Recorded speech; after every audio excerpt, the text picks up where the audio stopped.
On the humid night of March 3, 1970, two seasoned Special Forces sergeants from Detachment A414, Jay Crane and Michael Conlon, were inserted into the dense tram forest region of Vietnam's Mekong Delta. Their mission was simple in theory: recon the area, establish rapport with locals, and prepare for further operations. But war rarely follows a script. After trekking for an hour from their insertion point, the two men settled into a quiet overnight position. At dawn, they moved into a nearby village where they were met not with suspicion, but kindness. The villagers offered tea and food, an unexpected moment of peace in a land torn by conflict. By early afternoon on March 4th, orders came down. Prepare the troops for pickup and reinsertion. A Chinook helicopter thundered in, and the team boarded. Just before liftoff, they received chilling news. The next landing zone would be hot. Enemy contact was expected. The Chinook dropped them into the new zone without incident. Sergeant Crane and Sergeant Conlon quickly organized their CIDG, Civilian Irregular Defense Group troops, and sent a recon team into the woods ahead. The team returned with no signs of enemy presence, but as the soldiers began moving into the tree line, the point man was suddenly captured. Gunfire erupted. The jungle exploded into chaos. The team fell back 25 yards and set up a defensive position.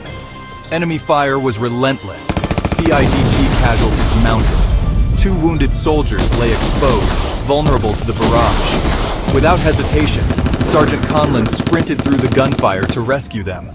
Moments later, more men were hit. Again, Conlon charged into danger, dragging the wounded to safety. Sergeant Crane radioed in a situation report. Air support was summoned. What followed was a symphony of war. Jets screamed overhead. Cobra gunships strafed the jungle, propeller-driven aircraft dropped ordnance, and a small LOH helicopter buzzed low, its passenger tossing hand grenades with reckless precision. Napalm scorched the earth. The battle raged through the afternoon. As night fell, the team pulled back 100 yards and dug in. Overhead, the AC-47 Spooky gunship lit up the jungle with its deadly barrage. The forest glowed with fire and fury. At first light, the team regrouped and re-entered the tree line. Resistance was brief and quickly silenced. Then came the grim discovery. The body of their captured point man shot through the heart. Nearby lay a cache of enemy weapons, heavy machine guns, torn currency, and a red flag emblazoned with the hammer and sickle. Among the debris were photographs, family portraits carried by the North Vietnamese soldiers. A haunting reminder that every enemy was also someone's son, brother, or father.